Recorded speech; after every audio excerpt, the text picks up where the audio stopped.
ભારત દેશનો અખંડતાનું નિર્માણ કરનાર, ભારતની આઝાદીમાં પાયાનો પથ્થર બની અને સેવા આપનાર વીર લોહ પુરુષ શ્રીમાન સરદાર વલ્લભભાઈ પટેલની 150મી જન્મ જયંતિ છે.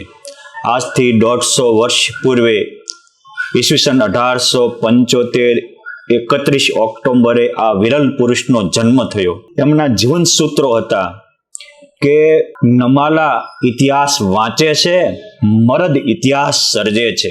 નમાલાની જાનમાં જાવું એની કરતા મરદની શમશાન યાત્રામાં જાવું એ શ્રેષ્ઠ છે. આ વલ્લભભાઈ પટેલ કહેતા કે એકતા વિનાની સ્વતંત્રતા વ્યર્થ છે.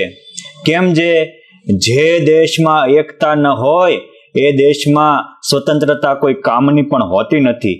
એકતા એ રાષ્ટ્રની મોટી શક્તિ છે.